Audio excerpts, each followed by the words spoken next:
అధికార party MLA Rayalaseema నుంచి వచ్చి కోస్తాలోని ఓ పార్లమెంట్ స్థానంలో పోటీ చేస్తున్నారు. ఎన్నికల్లో అడ్డదారులు తొక్కుతూ అధికార యంత్రాంగంపై జులుం ప్రదర్శిస్తున్నారనే విమర్శలు ఉన్నాయి.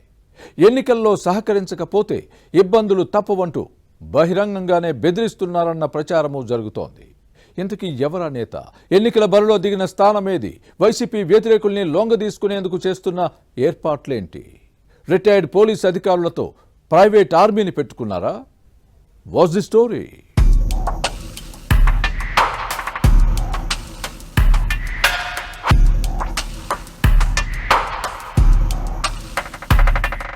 ప్రకాశం జిల్లా ఒంగోలు పార్లమెంటు వైసీపీ అభ్యర్థిగా చెవిరెడ్డి భాస్కర్ రెడ్డి వ్యవహార శైలి వివాదాస్పదంగా మారుతోంది. ఎన్నికల నిబంధనలను తుంగలో తొక్కుతున్నారనే విమర్శలు వెల్లువెత్తుతున్నాయి.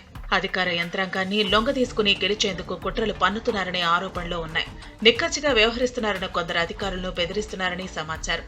తనకు సహకరించిన అధికారుల సంగతి తేల్చేస్తానని హెచ్చరించడం చర్చనీయాంశంగా మారింది. ఎన్నికల కోడ్ ఉన్న పెత్తనం చెలాయించడంపై అధికార వర్గాలు విస్మయం వ్యక్తం చేస్తున్నాయి. అందరూ తన చెప్పు చేతల్లో ఉండాలని ఆదేశించడంపై రగడ జరుగుతోంది.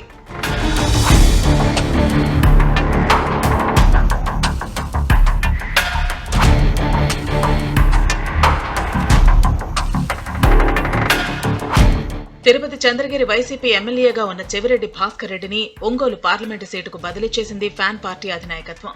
ప్రకాశం జిల్లా అధికార పార్టీ రీజనల్ కోఆర్డినేటర్ బాధ్యతలను కూడా అప్పగించింది. దీనిపై మాజీ మంత్రి బాలినేని శ్రీనివాసరెడ్డి కుర్రుగా ఉన్నారు.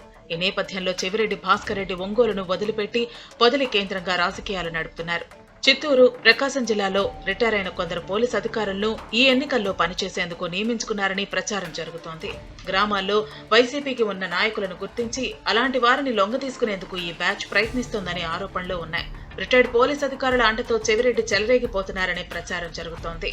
ఎన్నికల్లో తమకు సహకరించాలని ఒంగోలు పార్లమెంటు వైసీపీ అభ్యర్థి కొందరు అధికారులపై ఒత్తిడి చేస్తున్నారని వినిపిస్తోంది.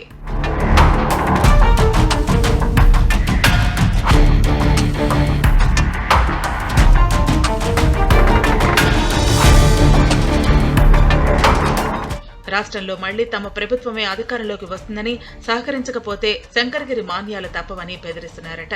ఏదైనా తేడా వస్తే అలాంటి వారి సంగతి తేల్చేస్తామని వార్నింగ్ ఇస్తున్నారనే ప్రచారం జరుగుతోంది. సీఐ, డీఎస్పీ స్థాయి అధికారులతో పాటు ఎన్నికల రిటర్నింగ్ ఆఫీసర్లపై చెవిరెడ్డి ఒత్తిడి చేస్తున్నారనే ఆరోపణలున్నాయి. ఓవైపు ఎన్నికల కోడ్ ఉల్లంఘిస్తూ ప్రచారం చేస్తున్న ఈ నేత మరోవైపు విధుల్లో ఉన్న అధికారులపై ఒత్తిడి తెచ్చి బెదిరించడంపై అధికార వర్గాల్లో ఆగ్రహం వ్యక్తమవుతోంది. ఈ నేత వ్యవహారంపై విపక్షాలు ఎన్నికల కమిషన్ కు ఫిర్యాదు చేశాయి. అయినా ఒంగోలు పార్లమెంటు వైసీపీ అభ్యర్థి వ్యవహార శైలిలో మార్పులేదని ప్రచారం జరుగుతోంది. అధికార బలాన్ని ఉపయోగించి ఈ ఎన్నికల్లో గెలవాలని చూస్తున్న చెవిరెడ్డి భాస్కర్ రెడ్డి తీరు మున్ముందు ఎలా ఉంటుందో చూడాలి మరి.